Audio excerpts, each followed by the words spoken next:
mission, yet the divide cripples us with fear.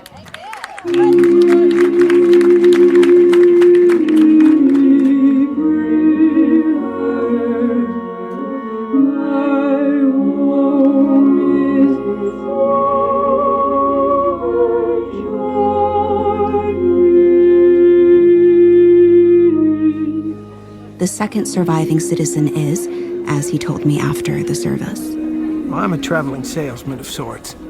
A salesman? That seems cynical. Well, let's just say I speak outside the purview of organized religions. The nomenclature can make people nervous, create false power dynamics that just get in the way. I'm pitching a different sort of gospel anyway. What sort is that? Well, the gospel of death.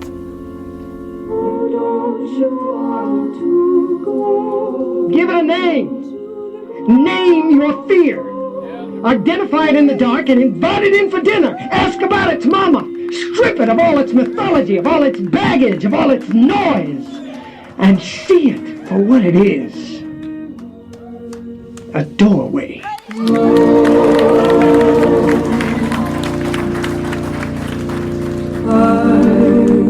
To cross over into campground.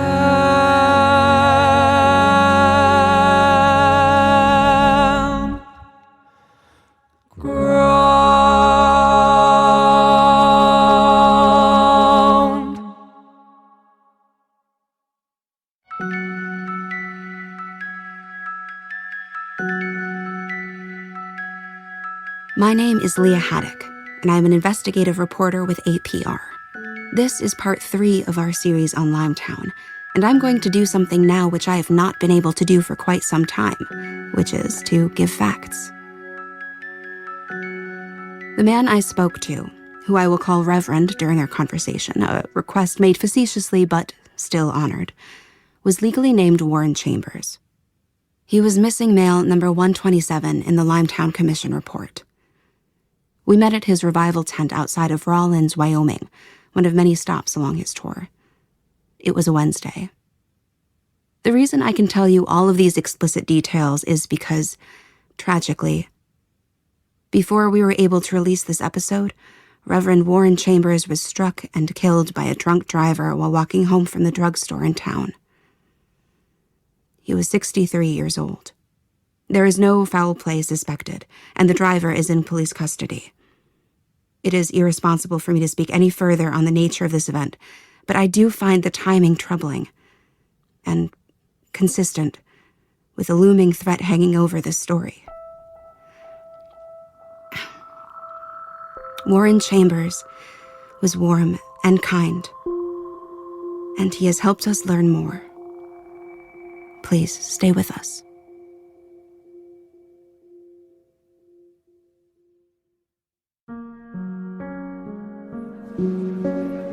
At the conclusion of his service, the Reverend stayed after to speak to anyone who wanted or needed to.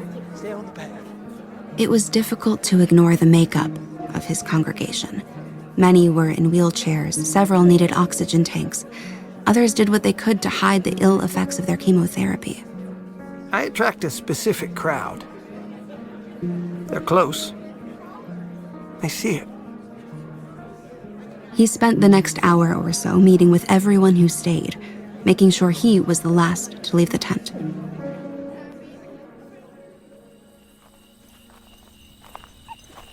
Look out for my vicious watchdog.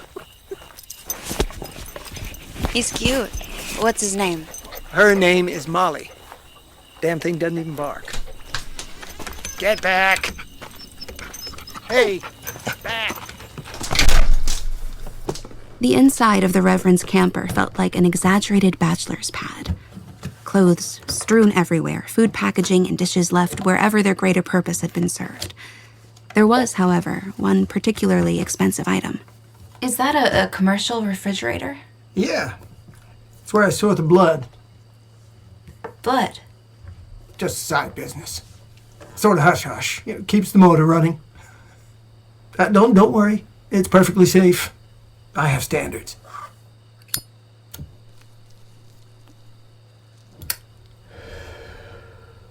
Some places are desperate for it.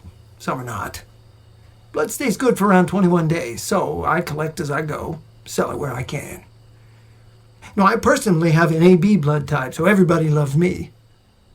You can usually find a desperate administrator somewhere looking to undercut the Red Cross if you ask the right people. Oh, I'm sorry. Do you smoke? No, but I don't mind.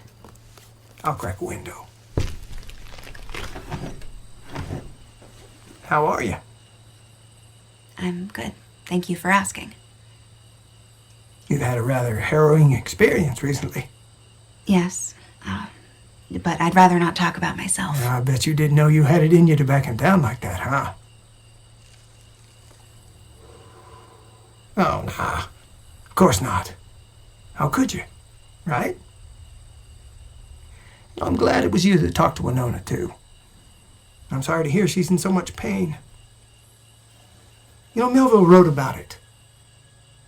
What deadly voids and unbidden infidelities in the lines that seem to gnaw upon all faith and refuse resurrections to the beings who have placelessly perished without a grave. Lost at sea, Winona. All of them. I recognize the pain. I don't know it. I just hope she knows how important she is and how her courage inspires. But none of this is why you're here. No, it's not. Well, go ahead. Okay. Who was the man you were all there for? What was the panic? Was Winona right about there being many people killed outside of Oscar Totem? And how and where did everyone go? Yeah.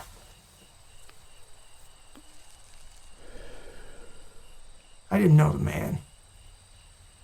I knew of the man, or at least what people said about him. Well, I might have known him without knowing I known him, you know? So, I don't know if he lived or died, but that doesn't matter very much to what's happening now. Why not? That night was a destruction of form, not soul. Are you referring to the panic? Yes, but I can't say much about it. It was quiet for me.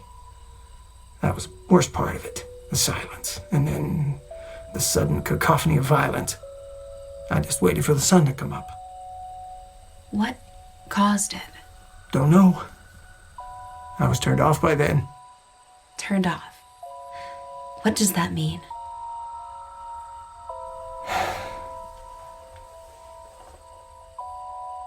I don't know why I'm supposed to talk to you, or what this all is, or why now, but I have a feeling this is all part of something bigger. You know what I mean? I'm not the first. I'm not the last. Limetown was purposefully constructed to keep everyone in the dark. Divisions of labor, physical proximity, gobbledygook project names, work shifts, NDAs. Okay. What I'm saying is, you'll get there when you get there. Wherever it is you're supposed to get. I know some things. I don't know other things. So what was your role? Roles. We all have a role. And it is so important you yada yada. Right. Pigs. Pigs. Yeah, that was my role. You cared for them? Well, before Limetown, I was a large animal veterinarian in Pennsylvania. So you do have a medical background of sorts. I know how to draw blood, if that's what you're getting at. So what did the town need with a large animal veterinarian? Or pigs, for that matter? When you want to roll out a new piece of biomedical engineering, where do you start? Wait, hold on. A new piece of biomedical engineering. Animals, exactly. You start your experiments on animals, and then, if and when they work, you go to human animals. Can we just step back for a second? Don't worry, I'll get there. So, I'm a large animal vet. I've done a lot of work for a man, a neuroscientist, obviously, although I didn't know it until that conversation. He had a horse farm back in Pennsylvania, And he tells me they need someone with my skill set to oversee a medical testing program for animals, just to make sure the animals are treated correctly. It lacked on specifics, but the money didn't. And so you agreed to do it without knowing exactly what it was you were doing. I apologize if I mentioned this before. I can't remember. But my wife had passed right before that, and I really didn't care what the hell it was doing, as long as it was something else. Right. I'm very sorry to hear that. I was not a man of faith then. Oh, so you weren't always religious?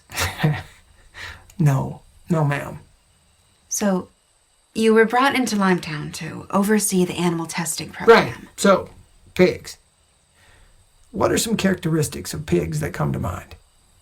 They're smart, they're sensitive, they're... Delicious. Yes. They're slaughter animals. Right. No one bats an eye if you kill them.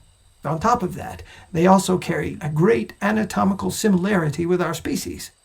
It's a good loophole to exploit if you're building a private town in the middle of nothing and nowhere. What you're saying is that the pigs were officially brought in for a purpose other than medical testing. Exactly. Everybody loves bacon. What were you testing? Yeah.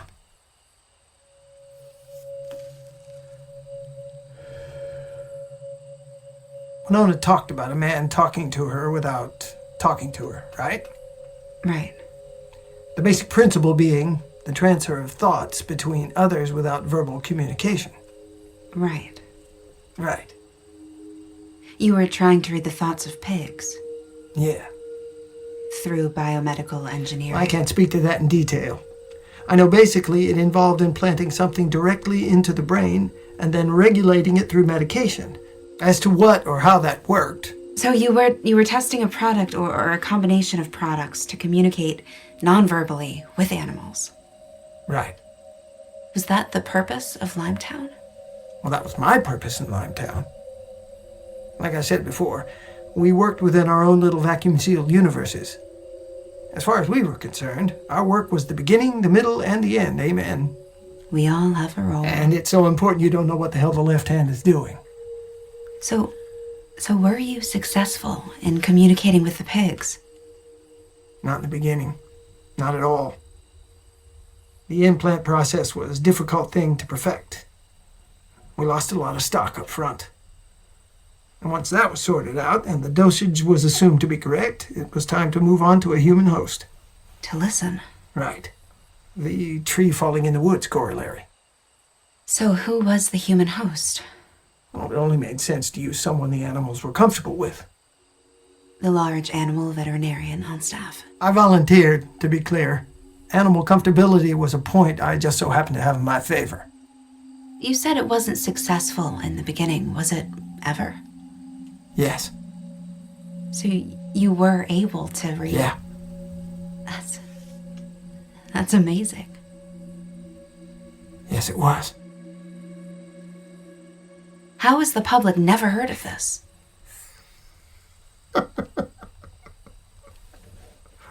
The public. Yeah.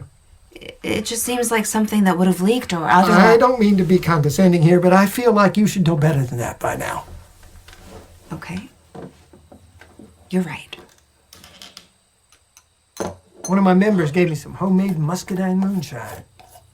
160 proof.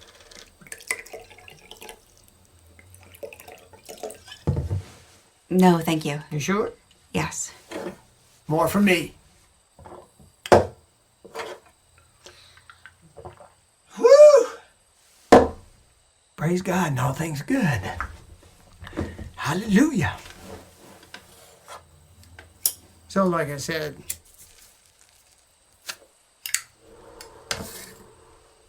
we lost a lot of stock in the beginning before figuring out the implanting procedure. And then from there, we had to tinker with the medication. The first iteration caused severe brain hemorrhaging in the subject, but we weren't sure if that was due to the subject's chemical makeup or if it was the product. After another series of tests, it was determined to be the product. So then it was refined and tested until we got the 5th iteration.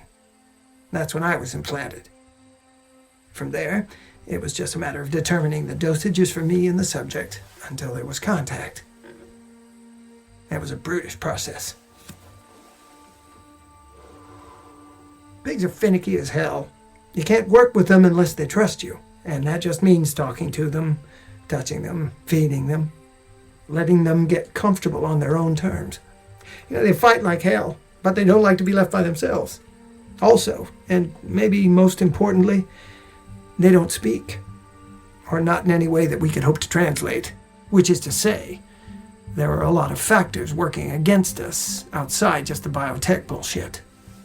Right. How did you think you were going to communicate?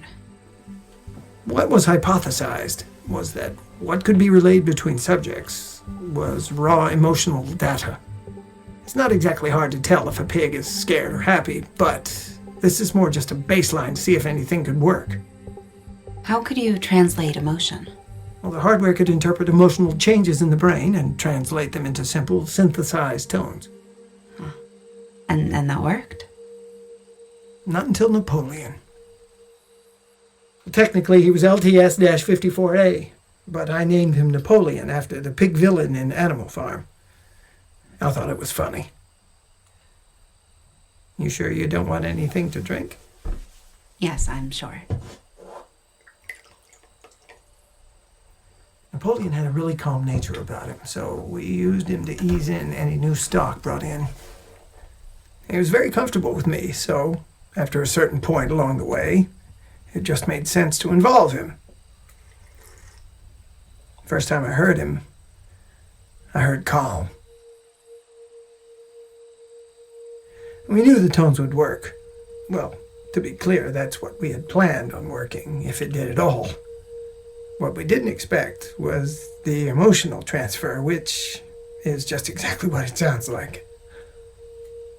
I heard calm, and then I felt a wave of calm come over me. Animals are very nuanced in their emotions, not like us. Whatever they feel purely and persuasively. That worked in the other direction, too. When I heard calm, I got excited. And in turn, Napoleon got excited.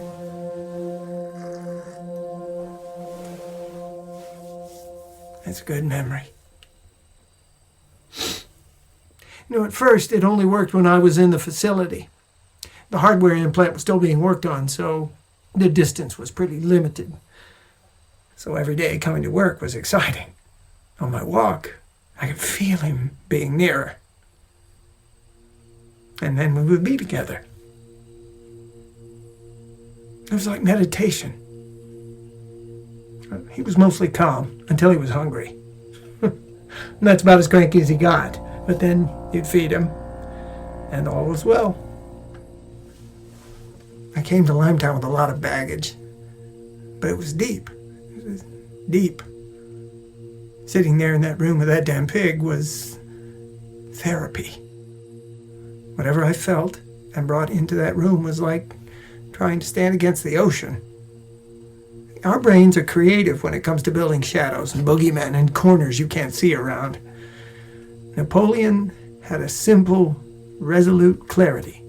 There is food, there is shelter, there is companionship. And it can be okay if you just let it.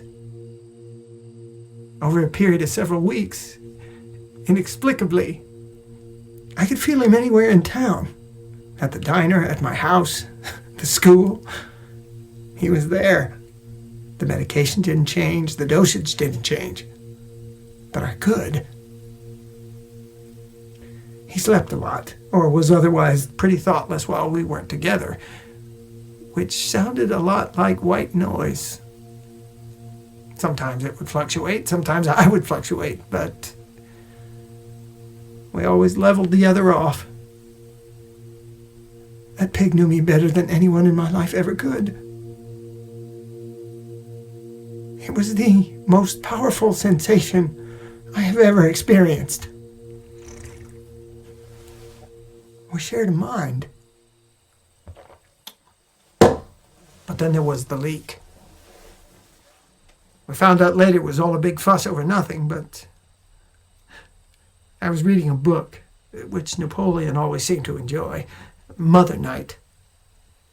In one of the other various departments squirreled in the facility doing God knows what, there was some kind of broken seal involving a gas they were unsure of. It fed into the ducts, which filtered right into the room Napoleon and I were sitting in. And he was an important asset. Alarms sounded. Lights started flashing. Men in hazmat suits busted in. They ripped us out of there, taking us to separate rooms for medical examination. It happened fast.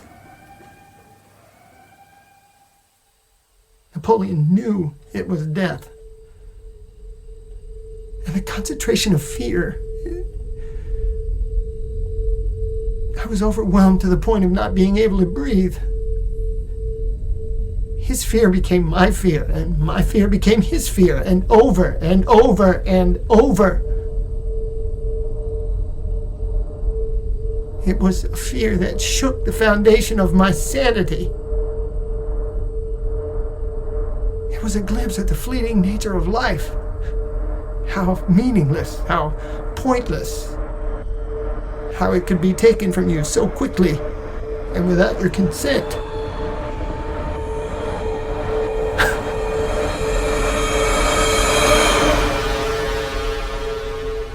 I kicked a hole through the wall and broke the doctor's leg before they sedated me. Napoleon was never the same after that. He could feel things other than fear, but there was always this undercurrent. He didn't trust reality anymore. Sure, everything's fine right now, but as time went on, it got worse. I would try to calm him or explain what happened, but, yeah. Got to the point where he couldn't sleep, which meant I couldn't sleep. Fear was always there, and I couldn't make it stop. We couldn't make it stop. I messed around with the medication, hoping to disrupt it, but that didn't work. Napoleon was broken. I was broken. And I knew how to fix it.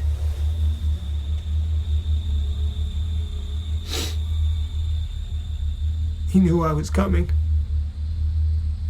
He was afraid at first. But by the time I got into the facility, he was calm. Almost as calm as before. I walked into his pen with my sledgehammer, and it was serenity. I was angry and sad, crying, but he was warm, and he welcomed it. He stared me right in the eyes and didn't move.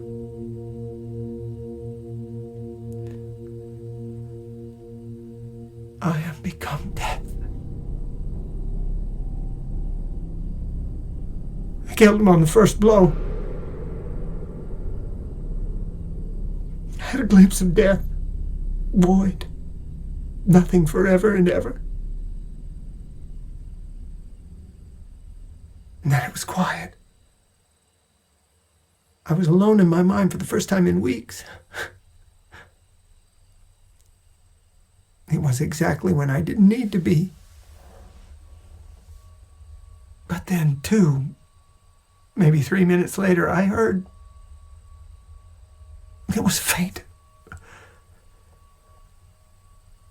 But I heard the tone.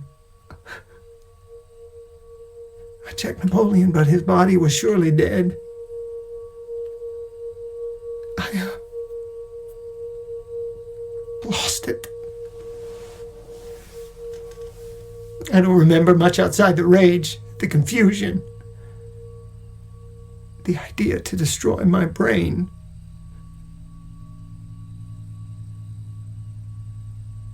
When I woke in the hospital, they had strapped me to the bed.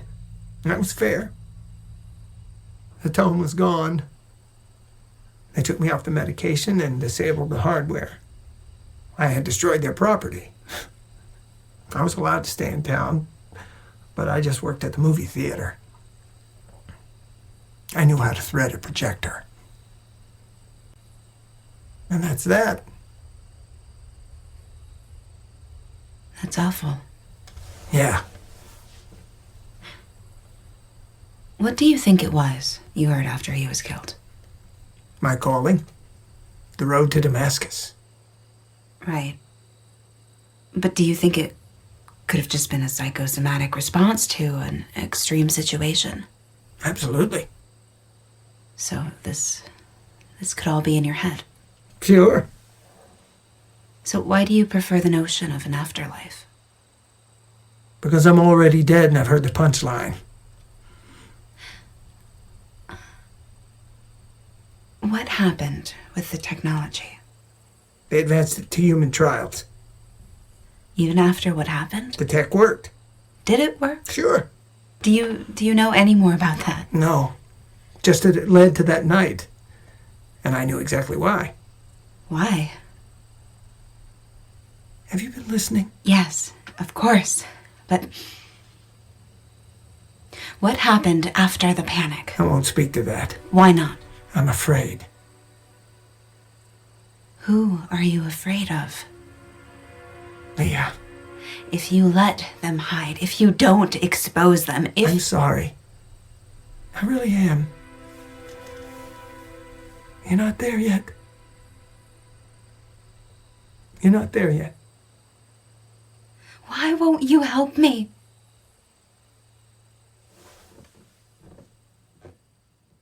Then the Reverend stood up, grabbed either side of my face, and kissed my forehead. He didn't speak another word, but he didn't need to. He held my hand and walked me back to my rental car, making sure I found my way in the dark. I watched the night absorb his silhouette as I drove away. I pulled over into a small gas station a few miles down the road and I cried. I can't explain why. 3 days later, the Reverend Dr. Warren Chambers was dead. And beyond the sudden tragedy, there is a cold trail. I have no way of knowing where to go next.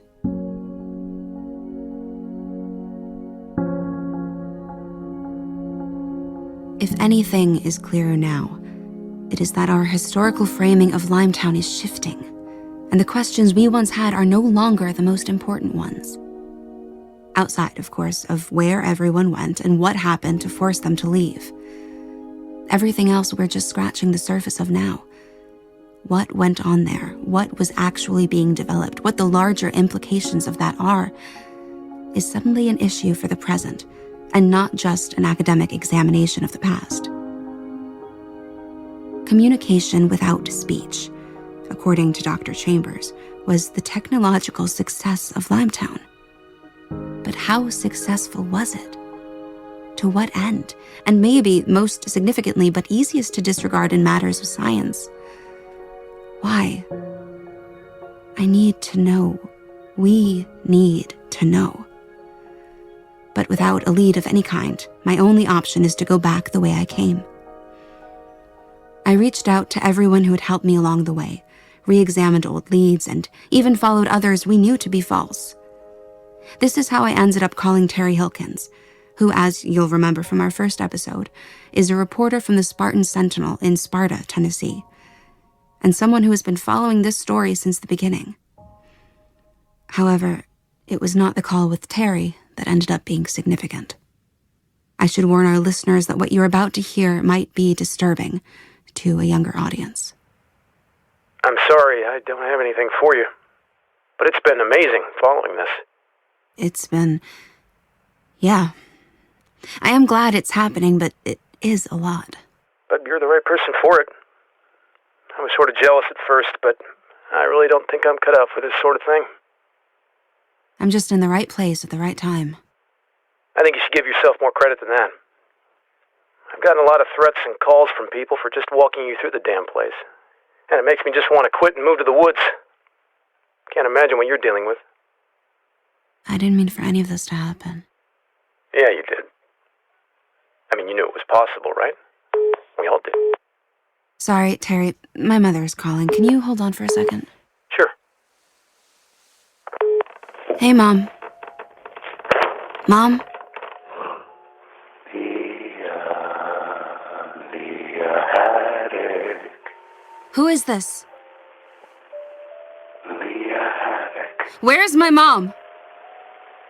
Leah Haddock. Put my mom on the phone right now! Mom! So pretty, little Leah. Mom! No two front teeth in your little school picture.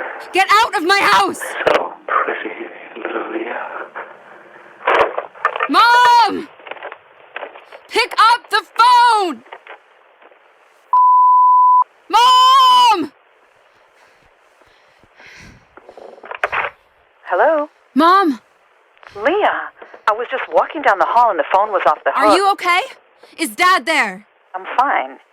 He's napping on the couch. Get Dad and leave the house right now, and don't tell anyone where you're going. What? You just have to listen to me, get whatever you need as quickly as you can, and leave. You can't just say something like that. Mom! Just do it! Well, where do you want us to go? I don't know, and you can't tell me. Is it happening? Is what happening?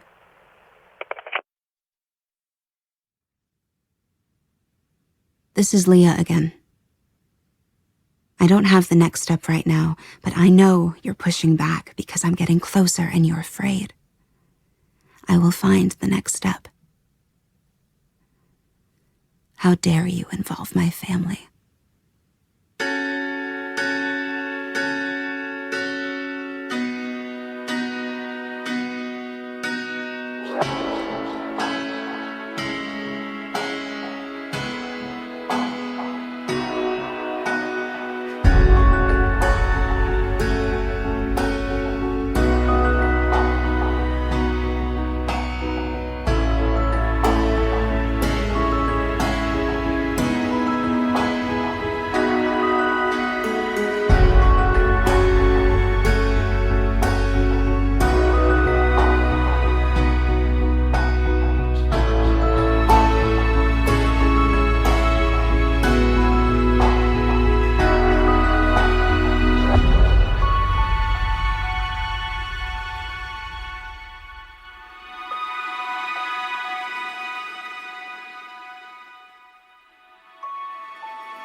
We have some breaking news tonight, as NBN can confirm the validity of a 911 call that leaked online 5 hours ago. The call made late Thursday night by American Public Radio investigative reporter Leah Haddock regards the apparent shooting of long-thought-to-be missing person, Dr. Max Finlayson. Finlayson was the infamous lead neuroscientist from the research facility known as Limetown. Ms. Haddock had recently come to fame from her investigation into that research facility, which has led to a public sensation and outcry around the origins and purpose of Limetown, as well as questions around the accountability of Ray Lohr and its former CEO and media titan R.B. Villard. The 911 call made earlier this week, which we will play for you now, seems to be in regards to a continuation of that investigation, which went horribly wrong. Certain information has been removed as to not endanger the ongoing investigation. 911, where's your emergency? Hi. Yes, I'm calling about, I think, I'm not sure, a shooting. Okay, ma'am, can you tell me where this shooting took place? Yes, hang on, I have that written down. The address is, Okay, dispatchers are being sent now. Can you tell me the name? Send more. Whatever you're sending, send more. Are there multiple shooters? I don't know. I don't. Just this is a very dangerous situation, and I'm not sure what's happening. Do you have a description of the shooters? No. I'm an hour away, but we were on the phone, and he said there were other people there, and then I heard a shot. Who is the he you're referring to? Max Finlayson. Okay, and can I ask your name? Leah Haddock. Okay, Leah, I'm going to stay on with you, but I'm going to switch over to local dispatch. This is my fault. This is my fault. I have to go. I'm going back. Leah, don't go back, okay? Just stay on with me. Okay, where are you now? Hello? Leah? Some have questioned why the information detailed in this call was not made public earlier by either American Public Radio or Leah Haddock herself, and furthermore, what else they might be hiding. This is Leah Haddock. By now, you've all heard some variation of this report, and probably wondered why there hasn't been a response by our team. This is a complicated and perilous situation. My response will come Monday.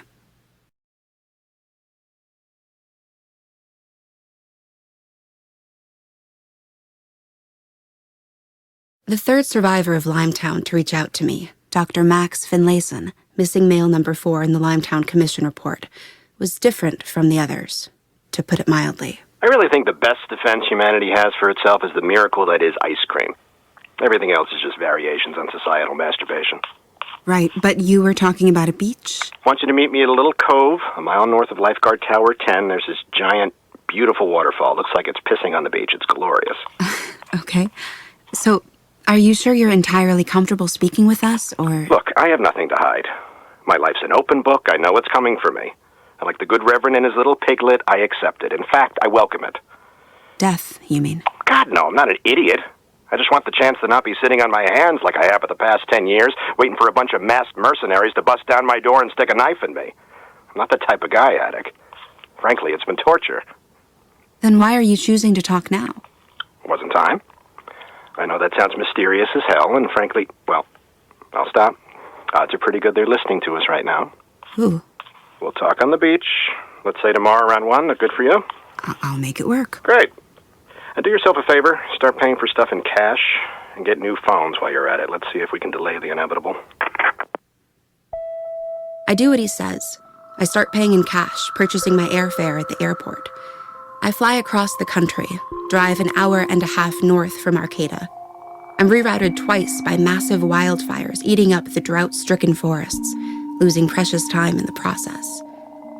After an 18-hour journey, I park my rental car 40 minutes from the beach and walk. Sure enough, he's there, alone. A man in his 50s, dressed in a white linen shirt and jogging pants, waving at me from what looks like a small campsite. What do you think? Should we keep it? A waterfall, I mean. It looks like it's pissing on the sand, right? Sure. First time I came here, I wasn't even walking yet. I don't think a single rock has moved. You want a Cliff Bar? I got a thermos full of coffee. You made it seem like we didn't have a lot of time to spare. Hence the coffee in a thermos. You look like hell. I'm just happy I found you. We'll see about that. Have a seat on my car cushion, Haddock. I can tell you aren't one for small talk, and I respect that. Max picked up a long, thin piece of beechwood and snapped it in half. In case I have the urge to illustrate. Now, I'm gonna move quickly, so if there's anything you don't get, just shout, okay? Do I get to ask questions? Of course you can ask questions. I was a professor for 12 years, for Christ's sake. Good, because I have a lot of questions. Then I guess we better get started. And like that, Dr. Max Finlayson, the lead researcher in Limetown, a man no one has heard from in a decade, began to explain exactly what he and Oscar Totem had been working on, using nothing more than a stick in the sand. But let's step back for a moment and reset.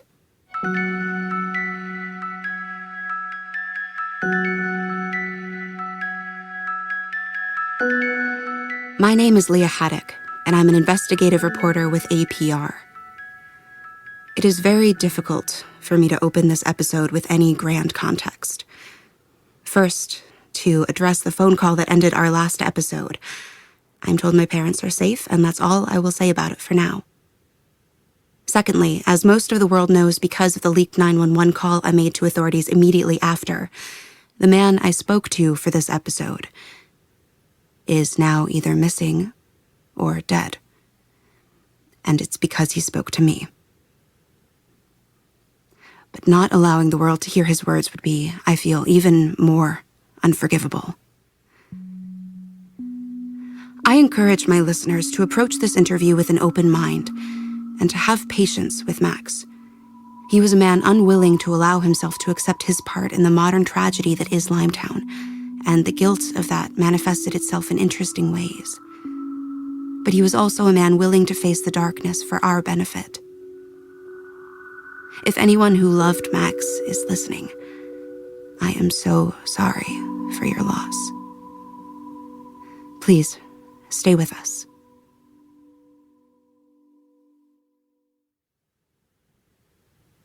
Before we get back to my conversation with Max, I'd like to address a small minority, those of you who have never heard of Dr. Max Finlayson. Sparing you a deep dive into his academic and professional background in neuroscience, a breathtaking dive, to be sure, Max has become more famous after the events of Limetown because of his connection to Oscar Totem, and because where there are voids in a story of great popular interest, society will fill it with something. Anything. For that, I'll turn it over to my producer Mark Green, our resident Dr. Finlayson expert. It's important to note that this audio is from a conversation we had in the hours leading up to my flight west. Hello, Mark. Thank you for this opportunity to geek out. Yes, the idea to have you is entirely my own. I just want to say this up front. I have worked in radio, helping to tell very important and consequential news stories for the last 12 years, and I've been nominated for a Peabody Award on 2 different occasions. I'm a very serious person. But you're really here to talk about a bad made-for-TV movie. Yep, let's talk about Signals. For those of you that don't have cable, or for those of you with taste, Signals was a made-for-TV movie that premiered on the Sci-Fi Channel in 2007. Correct. It was a book first. Right. By Dr. Akshay Chandrasekhar, a pioneer of sorts in speculative history. Ah, yes, a pioneer. In the book and the film, Chandrasekhar posits that the purpose of Limetown was to contact alien life forms. Correct. Namely, a being of pure energy, a conscious being, that Oscar Totem stumbled upon in his free time whilst scanning the signals. And the twist is that not only does Max discover a method of communicating with this gargantuan extraterrestrial being floating in deep space, but he falls in love with it. Which wouldn't be a problem if he didn't already have a wife, right? Here are a few lines from Mark's favorite scene from the film, used with permission from its publisher, Zora Tora Films. What about respect for the love between 2 people? Of course, I have respect for our love. But I also have respect for the cosmos and my place in it. Deidre, can't you see? You could relate. As terrible as the writing was, and it was terrible, I could really relate to this guy's vision of Max. A deeply conflicted, insanely brilliant dude who was driven by curiosity above everything else. And it doesn't end well for him. No.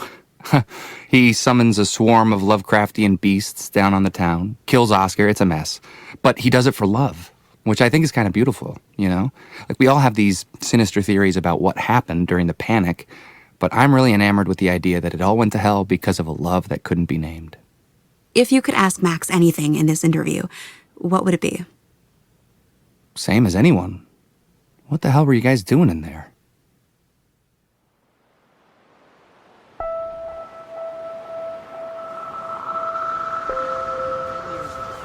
Back at the beach, Max stood over me, stick in hand, his $5 sunglasses still sporting the UV sticker on them.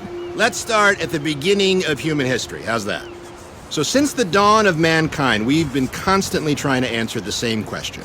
How do I, Max, transmit an idea from my mind to yours, Leah, with the least information lost during dissemination? Language, the written word, the telegraph, telephone, television, the internet. These were our precursors. Precursors to what? Mind-to-mind communication. Zzz, the implant. See the scar? I see a line extending upward from your left ear. The implant was designed as a final solution to that question. If you want no information lost, you must remove every barrier. You're sharing information directly from one mind to another. Mind reading. Reading implies work. This is a link. Imagine, every child born is immediately implanted with a small metal pill the size of an aspirin, conductive on one side, able to pick up the billions of electrical bursts that constitute human thought, decode them, and send that signal out to its brothers and sisters implanted elsewhere. You can only hear it if you have it. That's... Impressive is the word you're searching for. I was gonna say monstrous. Ah, well, had a 50-50 chance.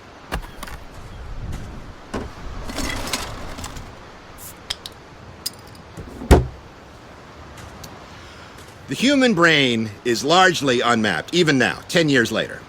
No existing technology at the time could possibly have picked up every signal, let alone transmute it into data. But Oscar and I discovered a pattern of thought that coincides with what I call the second self. When you see a beer, more often than not, your second self doesn't say, "That is a beer." But when you're looking for a beer, when you're formulating the need to drink a beer, the word beer is in your mind. And right before you ask for a beer, your brain practices the sentence before you can express it, before your conscious mind is aware of it. In fact, hate to break it to you, but your conscious mind is usually the last to know. It usually discovers what you're doing with the rest of the world. So what the implant does is it tunes into your subconscious second self and transmits it out into the world. The easiest way I can describe it in its most reductive terms is that once this thing is inside you, you essentially become your own shortwave radio station, broadcasting thought out into the world with very little control over what you put out and what you take in. So you can't read my mind? No, but I don't really need to. You emanate a healthy skepticism, Haddock. I'm just trying to take it all in. Think of it this way. Most thoughts we have are stilted, unfinished, seemingly meaningless. Jump, bird, what, log, first, last, this, that. A quote from a song you didn't know you heard as you were walking by the bodega. So when you take two people who have this device and put them in a room, what happens? Suddenly, they're both hearing each other's gobbledygook. It becomes what I affectionately call word soup. Now, imagine having 10 people with the implant. Put them in a room together, and suddenly you have so much noise that you can't even hear your own thought. It's maddening. That's where the supplement comes in. In order for this technology to have any practical purpose, you have to fiddle around a bit with the natural chemistry of the brain. So we developed a compound that if you take every day, same time, after a hearty meal, you can better control what you put out.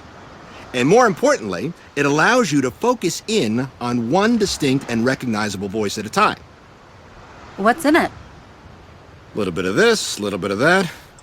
The tiniest dose of LSD.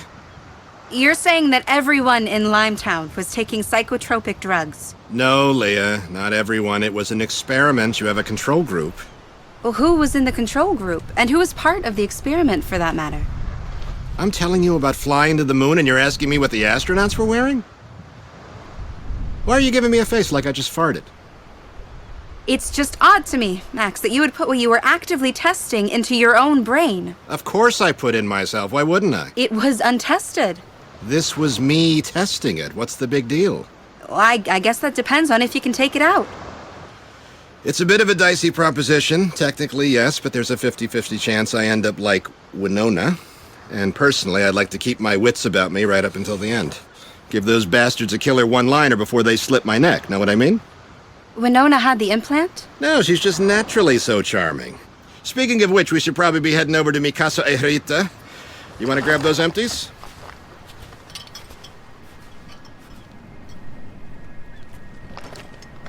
When we reached the top of the cliffs, Max turned around, took off his sunglasses, and looked back on where we'd just come from, a mournful look on his face. Let's hold up a second. What are you thinking? Trying my best not to.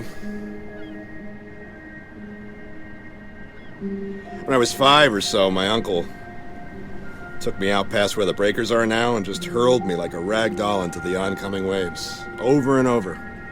I loved it. My mom held it against him for the rest of her life.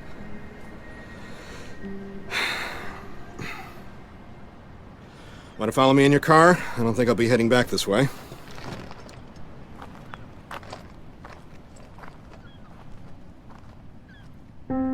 It was early afternoon. The ocean flickered a million shades of gold and blue as I followed Max's car down a winding coastal highway. Maybe 20 minutes south of the beach, we pulled into an unpaved, one-lane road leading deep into the hills. The road led to one destination, a rust-covered gate with a worn sign that read, "Test Site." I think he meant it ironically. Max hopped out of his car and kicked the gate open, motioning for me to drive through so he could close it behind us. From there, I could see Max's hideaway. His home was an architectural marvel. White, geary curves contrasted with stained redwood panels. It was set into the hill with large bay windows that overlooked a majestic Pacific vista. As Max ascended the ivory stairs to his front door, I noticed his house was set inside an equilateral triangle of wooden poles, maybe 20 feet high, each with several megaphones bolted on them in every direction. I followed Max into his grand foyer. Sunlight streamed in through a set of windows above a curved wooden stairwell, which led to a curtained-off loft upstairs. As I took in the scene, Max used a fork to dig coffee grounds out of his French press. I mean, no offense, but am I the first person you've had over? The second, but certainly the first whose opinion I care about. You want a seltzer? Sure. Was this built for you? I'm not sure, to be honest with you. Not sure I care to know. It's part of the severance package, if you will. It's been a good place to tinker. The internet's a piece of shit.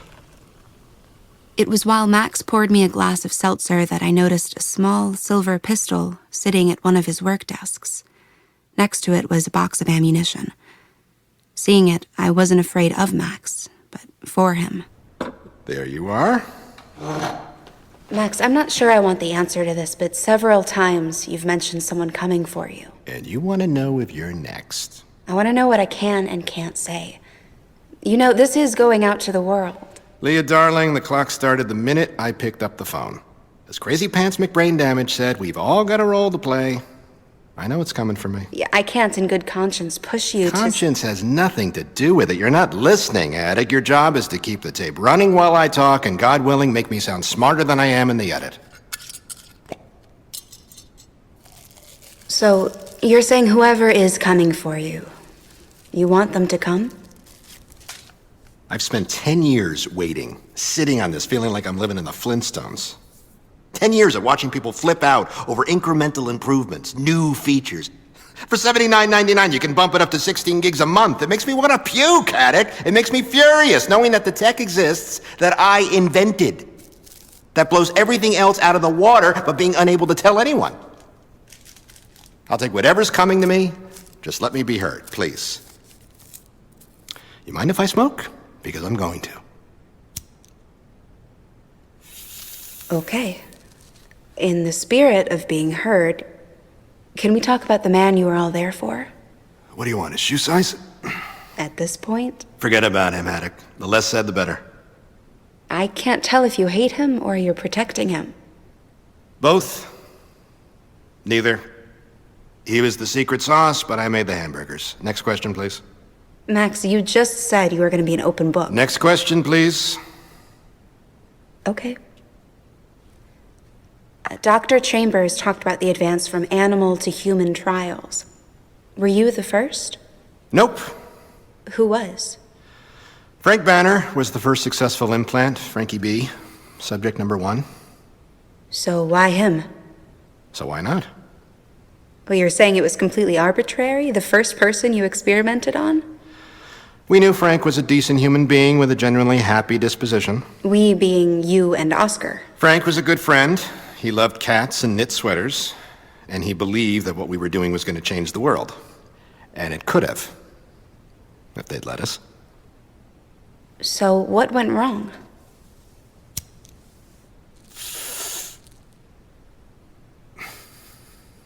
Oscar had an office in the same building we held sessions in. It had a personal bathroom that I liked to use from time to time, so shoot me. Anyway, one morning he bumped into me coming out of his office and gave me an earful. Mind you, Oscar was not someone that gave earfuls. He was a very peaceful, guru-ish kind of guy. You've seen the tape. We worked around each other all the time, but he had no idea how to actually talk to people or be something other than mostly a prick. I can imagine. So I apologize and leave him do his business, but I can't help but watch him from down the hallway through his door. Shoot me again, I'm a curious guy. He goes to his desk immediately, opens a drawer and pulls out an accordion folder. And on the side of it, embossed, is a hummingbird. Did you know what that meant? No idea. So it was some kind of secret project. Well, a super-duper double secret project, if we're being technical, Haddock.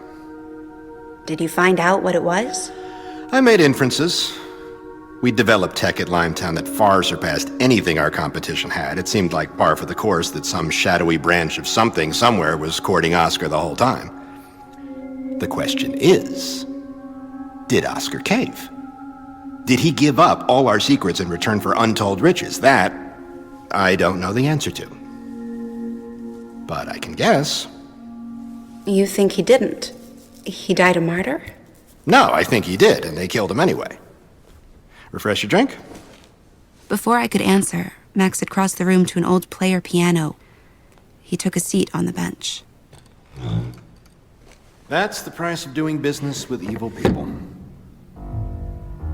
I liked Oscar. I like working with someone with vision, but I don't mourn Oscar. I hate what happened to him, but you can't deny he made his bed. That's rather harsh. Better? I've had a lot of time to ruminate on it. My mind's made up. A lot of people died because of him. A lot of people suffered a lot. And then died because of him. I'm not saying he deserved to die, I'm really not. I'd like to know who killed him. Well, if you're asking me to name names, you'll have to excuse me, I need to draw a bath. Why not? For your safety, Haddock? The truth is, I don't really know. It was a panic. I don't believe you. You weren't there. People were wearing masks. Structures were on fire. I was being held at gunpoint. A lot of things were happening at once. And the sound. But you had a mental connection to Oscar, right? The way that you described the implant, it seems like it'd be impossible not to know what he was going through. Am I wrong? No. You're right. When you're right, you're right. I heard his every thought as if whispered in my ear. I heard what he was saying to himself as he was being dragged backwards down the town thoroughfare to his public execution. I heard every bumbling apology, every terror-stricken Hail Mary his mind could conjure. At the risk of sounding crass, the whole thing was actually quite illuminating. By then, I'd experienced the natural amplification and quickening of thought that accompanies imminent death, but I'd never experienced it with someone as intelligent as Oscar. The mind holds out hope. It MacGyvers everything it can, desperately seeking some external salvation. Perhaps this rake could be used, or this rock. If only my hands were free to grab them. Perhaps I can reason with them. If only my mouth wasn't gagged. Then when the physical world no longer has anything to offer, the mind turns inward, upward, to the spiritual. Oscar was a devout atheist. But at that point, what's the harm in asking? I think Oscar would take pleasure in knowing that even in his final moments, he was contributing good data. Or not. He's not around to answer, is he? And you don't know who did it. I know it doesn't matter, Leah. The tech was good. It was perfect. It's just people. You know, it's been 10 years and I still remember every tone. Happy, sad, anxious, angry, jealous, and of course, the sweet peace that accompanies brain death. A little simplistic in hindsight.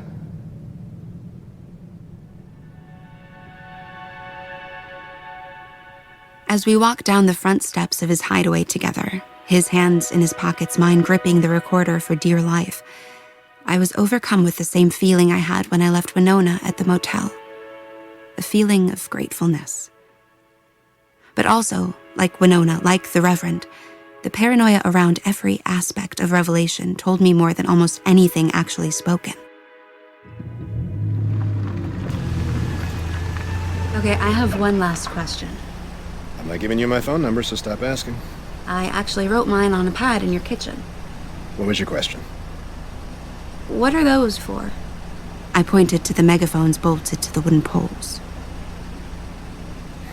When you have an implant in your brain that allows you to hear what I can hear, you tend to trust your intuition more. I have this feeling, this sense of a darkness that moves. Sometimes it's near, sometimes I go months without feeling it, but I never don't feel it. Never. And since I reached out to you, I really feel it, and it's getting closer. So, I built those with the hope that I can maybe put up a fight or something. Who knows? What do they do? In layman's terms, they emit a very loud tone. I've done some studies on myself that show that at the right decibel level, that tone can really mess with the implant. The theory is that if I ever get cornered, I can just flip those suckers on and slip into the night. Hope you never test that theory. It was nice meeting you, Leah. Safe travels home.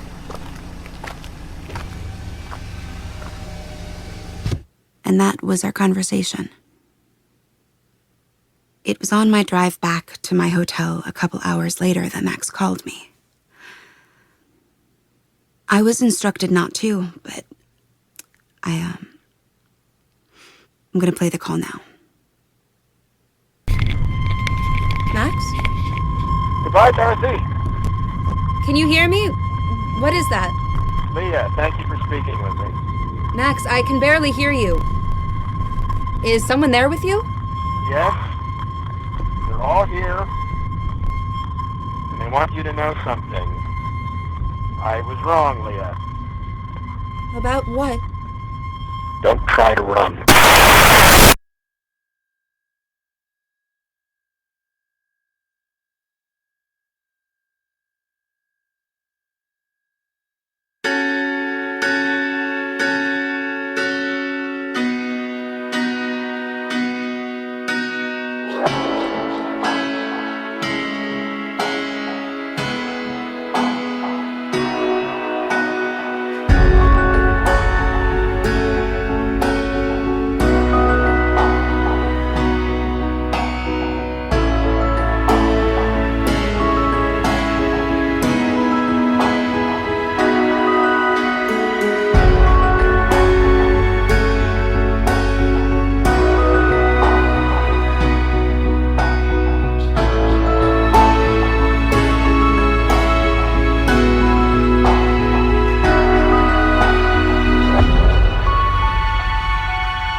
You've reached APR's Limetown tip line. Please leave a message. At the tone, please record your message. I want to say something to Leah Haddock. I don't know if my brother Kenneth is still alive, but I know he's a fighter. He was missing male number 135. I miss him every day, but I respect his need for secrecy. His safety is more important than your answers. If you find him, do not say one f***ing word to him. How dare you endanger the lives of these people for your silly little radio show? I'll f***ing sue. This is Leah Haddock. The clip you just heard is a fair one. Since the death of Max, I have grappled with the central question of if I should continue. To be completely honest, I was very close to saying no and walking away. To say the least, this has taken a toll on me, my family, and everyone with whom I've spoken. But then I received a phone call from the one person who could convince me otherwise. Max Finlayson's ex-wife, Deirdre Wells. She wants to tell her story. And I owe her that. You'll hear our conversation on Monday.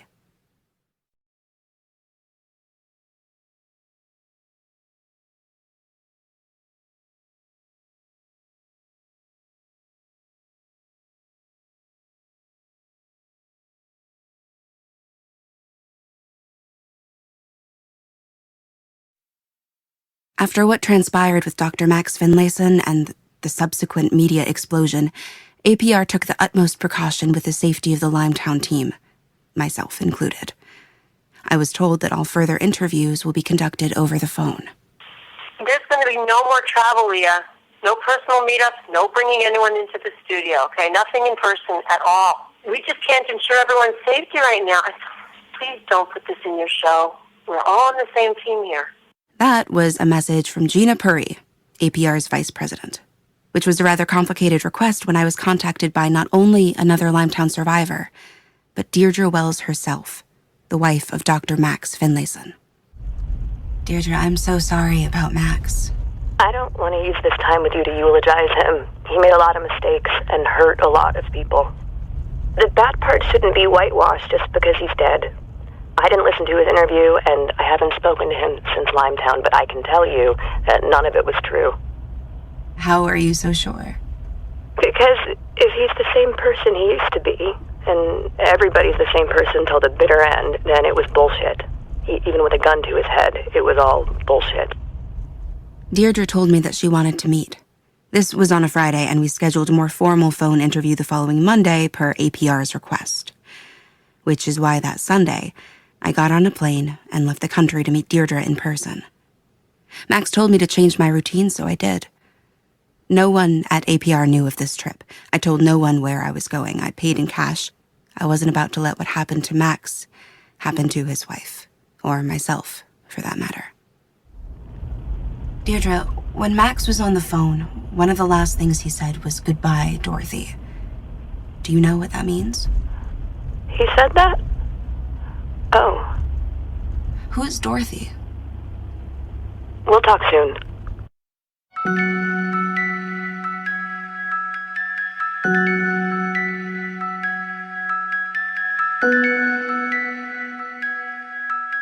My name is Leah Haddock, and I am an investigative reporter for APR. I feel like I should begin by explaining my reasoning for continuing to tell this story, as it seems that it is the loudest noise surrounding our show. I've spent many sleepless nights over the last few months asking myself that question, and this is my answer. If I don't tell this story, it will never be told. Someone must be held accountable for what happened. It is bigger than me. It is bigger than APR. This is why I will continue, and that is the last I will say on the matter. I met Deirdre Wells in a park somewhere outside of the United States. Listening back now, I am a little embarrassed at how overcautious I was in speaking with her, but I wanted to leave these moments in for honesty's sake. I am scared, and you should know that. But Deirdre was calm and patient. She gave me courage, and she helped us learn more. Please, stay with us.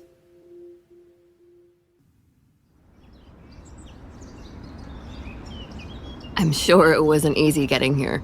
No. Yeah, I'm very tired. Your producers wanted you to do this over the phone or by Skype or something? Yeah. And you came here anyway? This is personal for me. I want to see it through. Right. And you will. I'm sure you will. There are 2 reasons for why I'm talking to you. Okay. First is that Max deserved better. He just did. The second reason is that I am responsible for the panic and everyone should know what happened. Oh. But to understand that, you have to first understand the relationship between Max and me. Okay. When did you first meet? Max and I met at school in 1997, Johns Hopkins. I was getting my undergraduate degree in international relations, and he was getting his PhD in molecular psychology. I'd see him at the library all the time. I always wondered who he was, what's the story, but we never talked. One night, junior year, my friend Liz took me to a party at this guy, Jack Sweeney's house. He lived off campus and had all these German shepherds. It was very dull. These older, nerdy guys. Max was there, and when I shook his hand, he said, "Hey, the girl from the library." What was he like back then? Well, he fell asleep on our first date. Wait, he fell asleep? Are you serious? He took me out to this Mexican place, and he looked terrible. Not unattractive, but, wrecked. He told me he'd been awake about 40 hours working on his thesis. I asked why he didn't just reschedule, and he shook his head and said, "Not with you." I thought that was sweet, but not 20 minutes in during one of your typical first date silences. I looked down at my margarita, and when I look back up, he's out like a light with his elbow in the guacamole. So what did you do? I got up and left him there. You didn't wake him up? He needed his rest. That's actually kind of amazing. He called me the next day and couldn't stop apologizing. He was so embarrassed. I gave him grief, but I was charmed. There's something very attractive about someone with a lot on their mind, isn't there? Sorry, I hate to interrupt, but do you mind if we walk to the other side of the park? Sure.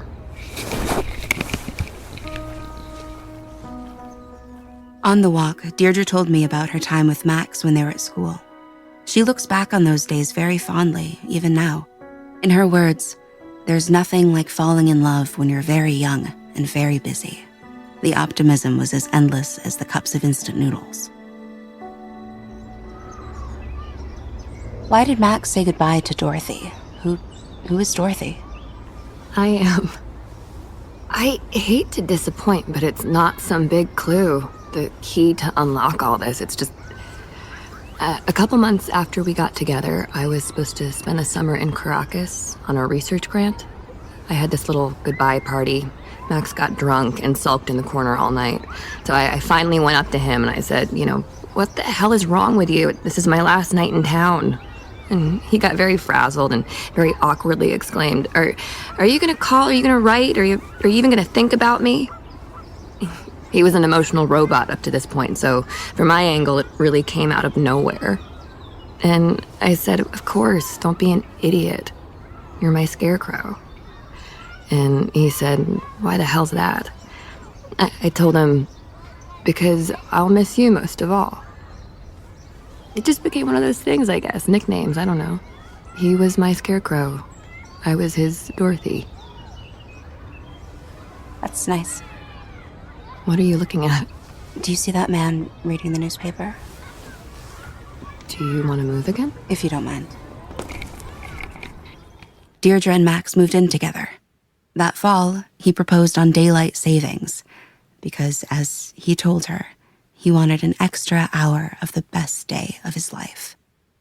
Max got a job as a professor at Stanford University teaching neurogenetics. Deirdre continued to work on her PhD in international policy. But that all changed when Max met Oscar Totem. He would come into Max's lecture hall and sit at the back. Of course, Max knew who he was, but had no idea what he was doing there. He asked around, no one had a clue. Max assumed it to be some kind of vetting process, so he charged ahead. gave some of the best lectures of his career. After about a month of this, Oscar got up, put something on his desk, and walked out. What was it? It was a pin that said, "I have heard the future." He got the call the next day. How did you feel when Max first told you about Limetown? Not great, to be honest. We were having some problems at the time. I was working very hard on my dissertation, and that was making him very frustrated. He wanted my life to be his life, and his life to be his work. I was who Max wanted, but not who he needed. Max needed a wife who would tell him he's brilliant and keep the crumbs out of his beard. But he loved you instead. He did. Very much. I told him I didn't want to go. I was on this deadline to finish my dissertation and take my final oral exam, which, of course, I couldn't do while I was there. And the job that I was offered at Limetown, it wasn't exactly glamorous. We fought about it for days. It was horrible. Breaking dishes, threatening lawyers. It was draining. He was so insistent that I be there, but wouldn't tell me why. Finally, after a couple days of this battle, it's 6 a.m. or something, we're lying on the floor, both destroyed. He very calmly, very honestly says to me, "I'm going to change the world, and I can't do that without you. We're going to Oz, and I need my Dorothy." So I said, okay. Looking back, Deirdre told me, that's what hurt her the most, because even then Max knew the potential danger, but he brought her to Limetown anyway. What was it like when you first got to Limetown? The first thing we did was go to this party, like a big reception in the center of town.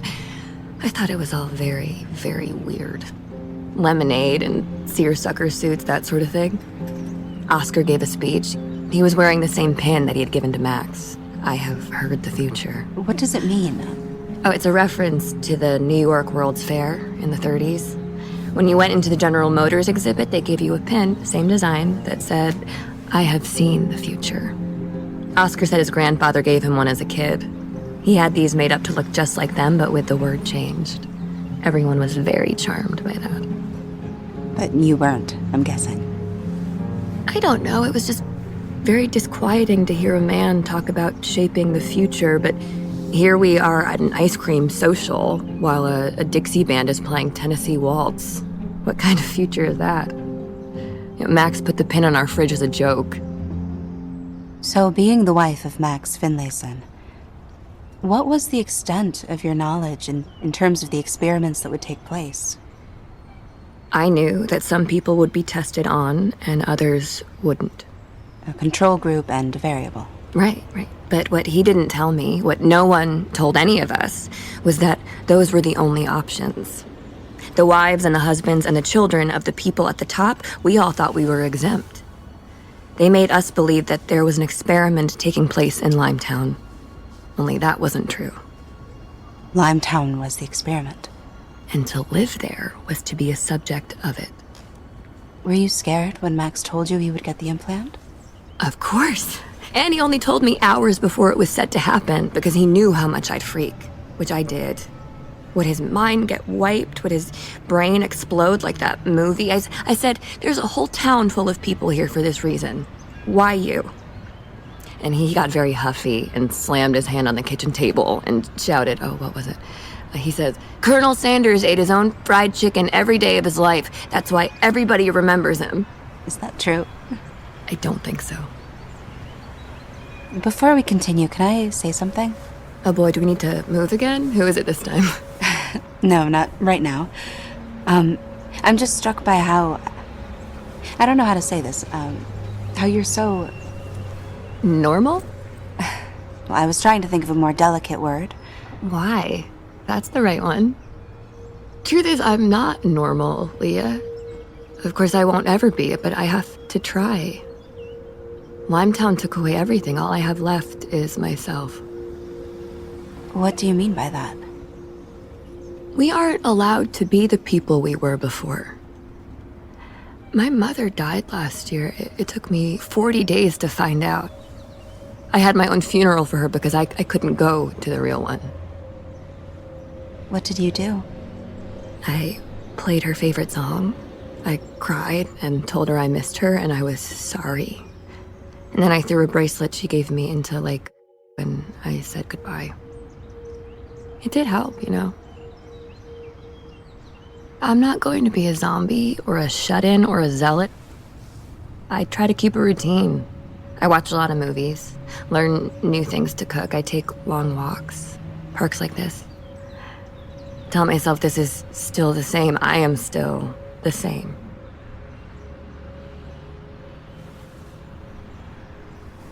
Hey, would it help if we just moved to your car?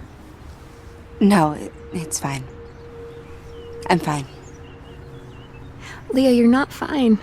And that's okay. Let's go to the car. Okay. Deirdre explained to me how soon after Max was implanted, more and more followed suit. There was no discernible rhyme or reason as far as she could see for who was chosen or why. Sometimes whole families would get it. Sometimes only one. It became kind of a thing. A gossip. Who got it, why they were picked. It was, don't forget, a very small town, and those places are the same the whole world over. We kept up with the Joneses like anywhere else. Did you hear Susan got the implant? Yes, and it sounds so silly, given everything, but that's how it was. At first, we thought those of us who didn't get it, we were the special ones. They were the guinea pigs because they weren't, I don't know, smart enough or valuable enough to the project. We pitied them, really. And when did that change? Well, as more people got it, as more people began to communicate non-verbally, they began to feel like the special ones. Us without it, we were the foreigners, or worse, the ones ruining the party. We were all being silly. It was absolutely a case of what are they keeping from us? There were these memos that went out around work, very, politically correct, I guess. In the interest of a productive and inclusive environment, all work-related communication must be done verbally. Verbally underlined a bunch of times, but you can't stop people from playing with their new toys, you know? For some people, talking became like a nuisance. I was out to dinner with Max one night. The waiter must have thought we both had the implant because he's just standing, staring at Max and me. Finally, I say, yes? And he lets out a sigh and rattles off the specials like so annoyed to be repeating himself. That must have been incredibly frustrating. Right. The people without it, we felt like the have-nots, so we naturally began to stick together. In a closed environment, it's what happens. It's inevitable. So I thought, okay, this is seriously affecting people. What can I do? So I made an active effort to listen, to talk to people experiencing this very sudden and profound loneliness and remind them that they're not alone. Why did you feel compelled to do that? I don't know. Max had blinders on in terms of the human toll. My emotional robot, right? On his quest to change the world, if Max was going to hurt people, I could try and patch them up. I thought, maybe that's my purpose. Maybe that's why I'm here. And people responded. Informally, we called ourselves the Old School. It started as a joke, but over time it got very serious. Not the name, of course, but the idea that we were different. We were a group. There was this guy, Spence Harrison. He was an admin in the pharmaceuticals building and ran the checkout for the supplements. Before he came to Limetown, he was the kind of guy who did voter registration in his spare time. A true champion of the cause, whatever the cause may be. And in Limetown, it was the Old School. When he first came to Limetown, he volunteered as an EMT with a woman named Alex. They got very close very fast, but after she got the tech, she left him for someone else who had it. I think that really fueled his, he had a jealous streak. He petitioned Oscar Totem. Why can't we have the tech? Why isn't it a choice? But as someone with a background in science, didn't he understand the need for a control group? Of course. Logically, you can ask that now, but the mentality at the time... I went through a Planet of the Apes phase a couple years ago. I know, who goes through a Planet of the Apes phase. I'm boring, so sue me. And on one of the director's commentaries, he talked about when they were on lunch, all the different primates sat together. The chimps sat with the chimps and the gorillas with the gorillas. A bunch of guys in costume. But why? Who knows? These things build. Over time, it turned some very rational people very, very bitter. For me, the old school was like group therapy. For Spence, it was a union.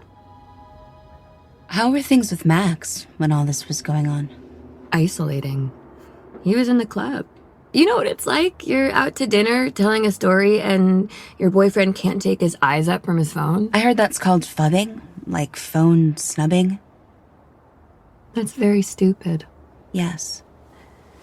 So, imagine that, only magnified 100 times over.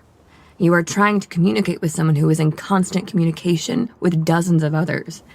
And you can't be let in. Look, Max loved the tech. He loved that he had it. He loved that he was the one that gave it to others. But for me, what can I say? What can I? I was lonely. I was idle. I drank. I drank at work. I was angry at Max. I came there to be his confidant, and I wasn't. I couldn't be. So I told him I wanted it. The tech. For the first time since the second we met, he was a stranger. I told him I loved him, but I didn't recognize him, and it was breaking my heart. I told him he brought me there because he needed me, and we were in this together. I said, please give me the implant. I couldn't help but notice the scar above your ear earlier. Yeah.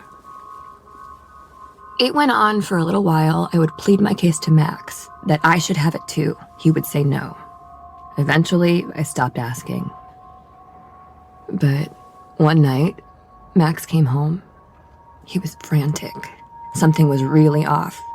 He told me, first thing tomorrow, you're getting the tech. It didn't feel right, but it was what I'd been fighting for. I told him I had to think about it, and he grabbed me by the shoulders hard. No, you're getting it. The next night, we snuck out of the house very late. We walked through the middle of town in these overcoats and big hats like we were sneaking through a rainy film noir. Eyes. That's all I felt. Eyes. I still don't know how Max and Oscar managed to keep it from everyone with the tech. They had gotten good at it by that point, I guess. The procedure usually requires 5 people on deck, but when we got to the lab, it was just the 2 of them. It had to be a secret. I didn't want to lose the trust I built, and Max didn't either. He recognized the benefit and knew there'd be an uproar if anyone found out. We had no idea how much. What made Max change his mind? For us, I thought. You don't think that anymore? Of course not. Why is that? Deirdre? It was hard. Things with Max were just so... Just so what? I'm sure Max explained to you how it worked. Yes, about the implant and the supplement. The implant sent out and received the raw material, and the supplement was what shaped it, at least in theory. It didn't work? It could express what you're thinking in a way that words express what you are thinking, but not why you are thinking them. The emotional component. When I spoke with the Reverend, he talked about this. With the pigs? Start there, then. A pig has an implant, and so do you. You're late to feed it, so when you get to the pen, you can tell that it's angry. Now, what if you could ask it? Pig, why are you angry? And if it could use the supplement the way we can, it would say, because you haven't fed me. So you pour out some slop, and all is right with the world. But we aren't pigs. We don't always know why we feel what we do. Your husband has the implant, and so do you.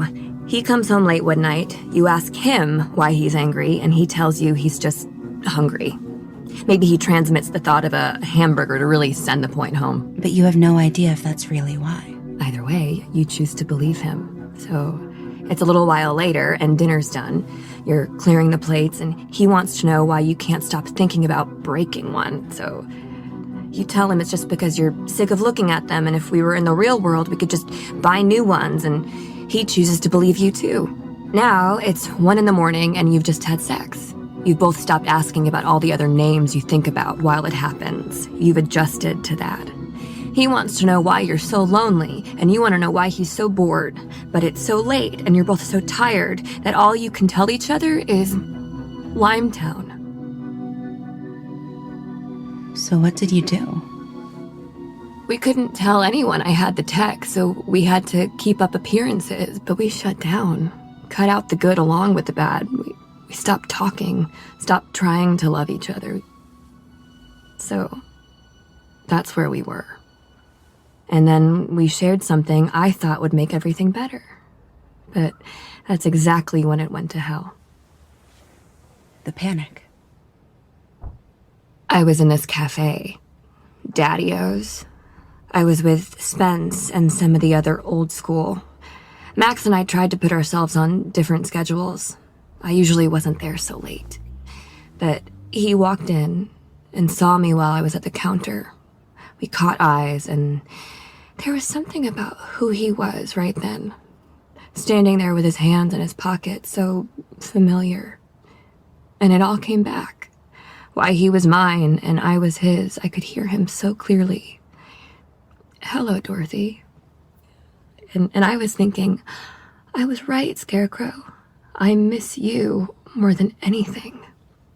And we smiled, and I started to cry. And for a second, I thought things would be okay.